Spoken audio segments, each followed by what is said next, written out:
Assalamualaikum warahmatullahi wabarakatuh. Alhamdulillah wassalatu wassalamu ala Rasulillah Sayyiduna Muhammad ibni Abdillah wa ala alihi wa sahbihi wa mawalah. Amma ba'd. Yang kami takdimi dan yang kami cintai guru mursyidku, pun pula guru-guru pembimbingku, yang kami hormati dan yang kami cintai pula rekan-rekan, sahabat, kawan, sedulur, dan para pemirsa, para pecinta ilmu. Selamat malam dan berjumpa kembali di channel Ahmad Zaki Sena dalam kajian pembahasan ilmu tasawuf, jati diri, dan ilmu spiritual. Sebelum kita akan melanjut ke suatu pembahasan, izin dengan kerendahan hati untuk sumbangsih like dan subscribe dari channel kami agar selalu kita terhubung. Oke, kita akan membahas pada malam hari ini adalah kajian surat potongan di dalam ayat surat Al-Maidah ayat 2. Itu dalam kacamata, dalam pandangan sudut tasawuf. Kami akan membacakan ayatnya yang berbunyi Bismillahirrahmanirrahim. Wa ta'awanu 'alal birri wat taqwa wa la ta'awanu 'alal ismi wal 'udwan. Wattaqullah innallaha syadidul 'iqab. Yang artinya ini, dan tolong menolonglah kalian dalam kebaikan dan takwa. Dan janganlah kalian tolong menolong dalam hal berbuat dosa dan permusuhan. Kalau kita menafsiri secara tafsir biasa, itu takwa di sini itu ada yang diartikan secara takwa, ada secara tafsirnya itu menjalankan segala perintahnya dan meninggalkan segala apa yang dilarang oleh Allah Subhanahu wa taala. Sebagaimana arti daripada pengertian takwa secara istilah itu sendiri kan imtisalu amrillahi wajtinabin nawahi, yaitu mengerjakan apa yang diperintahkan oleh Allah dan meninggalkan segala apa yang dilarang oleh Allah Subhanahu wa taala. Jadi yang perlu kita klarifikasi atau kita butuh penjelasan di dalamnya antara birri wa taqwa, kebaikan dan takwa. Kalau secara tafsir syariat itu adalah tolong menolonglah kalian dalam hal kebaikan, maksudnya itu sesama manusia, sesama makhluk Allah, dan takwa, tolong menolonglah di dalam takwa untuk mengingatkan atau selalu tolong menolong dalam hal menjalankan segala perintahnya dan meninggalkan segala apa yang dilarang oleh Allah. Itu kalau menurut secara tafsir daripada syariat. Kalau seandainya tafsir seperti itu, ya, itu bisa terjadi ada suatu celah. Saya tidak bermaksud untuk menyalahkan, tidak. Karena dalam konteksnya suatu amal soleh antara kebaikan, antara kita melaksanakan perintah Allah, antara kita meninggalkan larangannya, itu kalau diglobalkan, dikategorikan semuanya itu dalam ranah amal soleh. Amal soleh itu bisa menjadi suatu amal yang salah apabila esensi takwanya itu tidak ada. Makanya saya akan menjelaskan di dalam kalimat ini adalah kalimat takwanya dan esensi takwanya, dan yang dalam kacamata tasawuf daripada kalimat wa ta'awanu 'alal birri wa taqwa.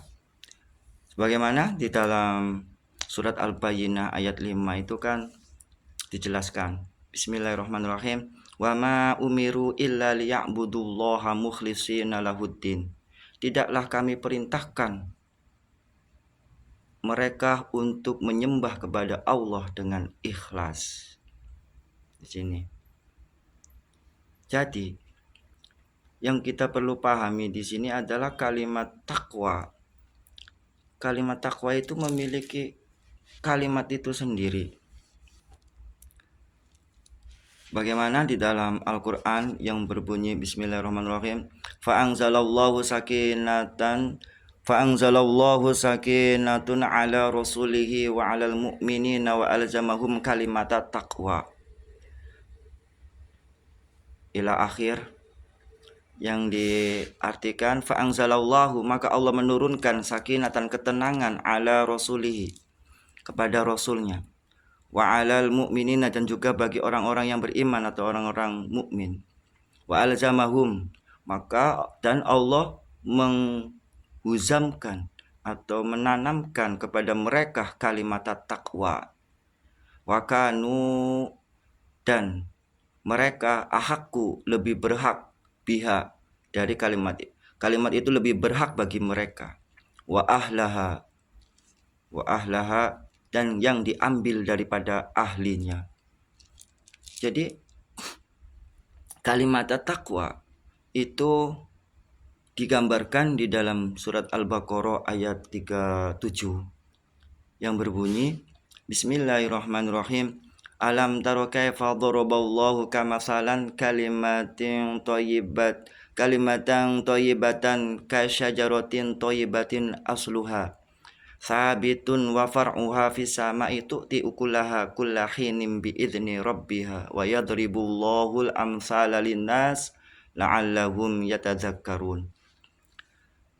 Kalimat takwa itu diibaratkan oleh Allah alam taro kaifa. Maka Allah mengibaratkan untuk mempertunjukkan daraballahu, suatu contoh, masalan, contoh kalimatan thayyibah, kalimat yang baik, kasyajaratin, bagikan pohon, thayyibah, pohon yang baik, asluha, akarnya, sabitun, yang menghujam, mengakar, akarnya itu menghujam ke bumi, wa far'uha fis sama, dan juga rantingnya, dahannya menaik fisama, ke langit, tu'ti ukulaha, maka darinya itu membuahkan, kullahinim bi'idni rabbiha, setiap waktu, setiap zaman, atas izin Allah, bi'idni rabbiha, wa yadribullahul amsala, dan maka Allah itu memberikan suatu perumpamaan kepada mereka, linnas, untuk manusia, la'allahum yatadzakkarun, agar mereka untuk selalu berzikir. Sebagaimana dicontohkan pula oleh Nabi Yunus yang saat itu dimakan oleh ikan yang besar. Ada yang mengatakan ikan paus, ya seperti itu. Nabi Yunus itu di dalam perut ikan itu berdoa dan berkata, La ilaha illa anta. Kalimatnya itu la ilaha illa anta subhanaka inni kuntu minadh-dhalimin. Tidak ada Tuhan kecuali Engkau, ya Allah. Kenapa kalimatnya di sini bukan la ilaha illallah? Karena Nabi Yunus sudah meyakini apa yang dia lihat, apa yang di hadapannya itu adalah Allah. Anta, di depannya itu adalah Allah. Jadi kalimat takwa di sini itu adalah kalimat la ilaha illallah. Pun pula Nabi Adam itu diterima tobatnya itu dengan kalimat takwa itu sendiri, yang pada saat Nabi Adam itu meminta ampun dengan beratus-ratus tahun, diriwayatkan sampai 300 tahun tidak diterima-terima, dengan doanya yang Rabbana dzalamna anfusana wa illam taghfir lana wa tarhamna lanakunanna minal khasirin. Tapi saat Nabi Adam terilhamkan, diingatkan oleh Allah melalui ilham atau wahyunya, Nabi Adam teringat melihat suatu kalimat di atas arsy yang berbunyi la ilaha illallah Muhammadur Rasulullah. Maka dengan kalimat itu, dengan haknya kekasihnya Nabi Muhammad, dengan kekasihnya yaitu Nabi Muhammad SAW, maka Nabi Adam diampuni oleh Allah dari dosa-dosanya, dari dosanya yang pernah dilakukan di surga. Yang berbunyi diabadikan dalam Al-Quran, Bismillahirrahmanirrahim. Fatalaqa Adama min rabbihi kalimatin fataba alaih innahu wattawwabur rahim. Maka Nabi Adam fatalaqa diingatkan oleh Allah min rabbihi kalimatin, kalimat, yaitu kalimatnya itu adalah kalimat la ilaha illallah Muhammadur Rasulullah. Muhammadur Rasulullah. Jadi kalimat takwa itu adalah kalimat la ilaha illallah. Tapi kalimat la ilaha illallah yang bagaimana? Apakah yang tertulis di hiasan dinding? Apa yang tertulis di buku? Apa yang terdengar oleh orang-orang biasa? Kalau kalimat yang sembarangan, burung beo juga bisa mengucapkan kalimat tersebut. La ilaha illallah, la ilaha illallah. Burung beo bisa. Tapi kalimat la ilaha illallah yang diperoleh, didapatkan melalui guru mursyid, guru yang sudah wusul kepada Allah, guru yang sudah bermakrifat kepada Allah. Sebagaimana di dalam Al-Quran pun pula dijelaskan dalam surat Al-Anbiya ayat 7. Bismillahirrahmanirrahim. Fas'alu ahla dzikri in kuntum la ta'lamun. Tanyalah kepada yang ahlinya, ahli zikir ya tentang zikir, ahli jiwa ya tentang jiwa, ahli ruh ya tentang ruh. Fas'alu ahla dzikri in kuntum la ta'lamun, apabila kamu tidak mengetahuinya. Jadi kalimat takwa di sini itu adalah kalimat la ilaha illallah yang melalui dimasukkan ke dalam ruh kita dengan pelantara guru mursyid. Sebagaimana dalam Al-Quran pun dijelaskan, Bismillahirrahmanirrahim, ya ayyuhalladzina amanu taqullah wabtaghu ilaihil wasilah. Orang-orang yang beriman, bertakwalah kepada Allah dan carilah wasilah. Wasilah dalam arti ini adalah untuk bisa menjadi orang yang bertakwa, yaitu melalui guru mursyid, untuk dimasukkan kalimat takwa itu, dihujamkan ke dalam jiwa kita, di dalam hati kita, di dalam ruh kita. Itu kalimat takwa. Nah, di dalam kalimat takwa itu ada esensi takwa. Esensi takwa itu adalah sebagaimana di dalam kalimat takwa la ilaha illallah ada nafi, ada isbat. Nafinya la ilaha, tidak ada sesuatu Tuhan, tidak ada yang memiliki kesifatan Tuhan, illallah kecuali Allah. Dan isbatnya itu adalah lafaz jalalah, lafaz ismu a'dham, ismu zat. Sebagaimana Allah menjelaskan di dalam Al-Quran, Bismillahirrahmanirrahim, innani anallahu la ilaha illa ana. Innani, sesungguhnya saya Allah. Allah itu mengatakan bahwa saya itu, namanya itu Allah. La ilaha illa ana, tidak ada Tuhan kecuali saya. Fa'budni, sembahlah saya. Waqimis sholata lidzikri, maka dirikanlah sholat untuk mengingatku. Jadi dalam kalimat ini esensi takwa itu sendiri adalah zikir kepada Allah dengan nama ismu zatnya, yang nama ismu isbatnya yang diisbatkan di dalam kalimat takwa tersebut, la ilaha illallah. Sebagaimana juga dijelaskan pada saat Nabi Muhammad mendapatkan wahyu yang pertama. Wahyu yang pertama tanggal 17 Ramadan pun pula diperingati sebagai nuzulul Quran. Yang surat Al-Alaq ayat 1-5 yang berbunyi Bismillahirrahmanirrahim, Iqra bismi rabbikal ladzi khalaq. Di dalam asbabul nuzulnya itu Iqra ya Muhammad. Nabi Muhammad menjawab, laisa ana biqari. Iqra ya Muhammad, laisa ana biqari. Iqra ya Muhammad laisa ana biqori. Dalam kajian tasawuf, maksudnya itu Nabi Muhammad bukan berarti tidak bisa membaca, karena lafaz itu bukan untuk dibaca, bukan untuk diucapkan, tapi untuk diingat di dalam hati.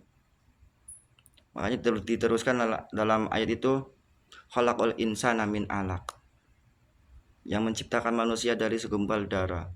Iqra bismi rabbikal ladzi khalaq, khalaqal insana min alaq, iqra wa rabbukal akram. Maka bacalah dengan nama Tuhanmu yang maha mulia. Maka itu baru bacaan secara zahir. Perlu kita ketahui bahwa esensi takwa itu sendiri itu dijelaskan pula di dalam surat Al-Ikhlas. Di dalam surat Al-Ikhlas. Maka dalam surat Al-Ikhlas tersebut itu Allah tidak menjelaskan definisi ikhlas itu sendiri. Coba kita buka surat Al-Ikhlas, kita baca atau kita pahami artinya, itu tidak ada yang menjelaskan tentang definisi ikhlas. Bismillahirrahmanirrahim. Surat Al-Ikhlas ada 4 ayat. Qul huwallahu ahad. Katakan bahwa Allah itu Maha Esa. Nah, dalam katakan ini adalah suruh menyebut. Menyebut bisa melalui lisan, menyebut bisa melalui hati dengan istilah ingat, zikir. Karena hati pun punya alat lisannya. Jadi ada yang bisa diucapkan, ada yang bisa diingat. Yang bisa diucapkan itu adalah kalimat takwa la ilaha illallah, yang diingat adalah ismu jalalahnya, ismu zatnya, ismu isbatnya, ismu azomnya yang diingat.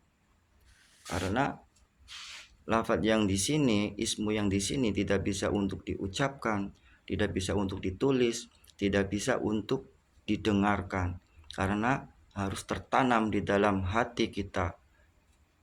Sebagaimana di dalam suatu zikir, suatu syair para aulia Allah, hasbi rabbi jalallah ma fi qalbi ghairullah nur Muhammad sallallahu la ilaha illallah. Hasbi rabbi jalallah, cukuplah Tuhanku yang maha agung. Ma fi qalbi ghairullah, tidak ada yang dalam hatiku selain daripada Allah. Jadi dalam hati itu tertanam tidak ada lagi selain daripada Allah. Nah, makanya di dalam kalimat tadi wa ta'awwanu 'alal birri wat taqwa, maka pandangan tasawuf, tafsir tasawuf, wa ta'awwanu 'alal birri wat taqwa, maka kalian tolong menolonglah di dalam kebaikan dan takwa. Di sini itu adalah suatu amal ibadah, baik berhubungan kepada Allah atau berhubungan kepada manusia dan alam sekitarnya, hewan tumbuhan, dalam kebaikan yang berlandaskan niatnya ikhlas karena Allah Subhanahu wa ta'ala. Bagaimana di dalam surat Al-Baqarah ayat 197 itu dijelaskan, wadazawwadu fa inna ghairu zadi taqwa, maka berbekallah karena sebaik-baiknya bekal itu adalah takwa. Takwa yang dimaksud di sini itu adalah suatu amal ibadah, amal perbuatan aktivitas, suatu kebaikan, amal soleh yang di dalam hatinya tertanam ismu zikir untuk meluruskan niat kita hanya mengharap ridho Allah, sehingga apa yang ada dalam hati kita itu ma ghairu fi qalbi ghairullah, ma fi qalbi ghairullah, tidak ada dalam hati ini selain daripada Allah. Tidak menerima suatu pujian, tidak menerima suatu balasan butuh dari ucapan orang lain, tanggapan orang lain, tapi yang diharapkan hanya keridhaan Allah Subhanahu wa ta'ala. Demikianlah dari penjelasan kalimat surat Al-Maidah ayat 2 yang berkaitan dengan wa ta'awwanu 'alal birri wat taqwa wa la ta'awwanu 'alal ismi wal udwan. Maka kalian tolong menolonglah dalam kebaikan segala apapun, amal soleh apapun yang berkaitan dengan Allah, dengan perintahnya dan menjauhi larangannya, dan berkebaikan, saling tolong menolong, saling membantu kepada sesama manusia dan alam lingkungannya dengan niat mengharap ridho Allah. Alatnya adalah zikir pada Allah untuk menuju makom keikhlasan.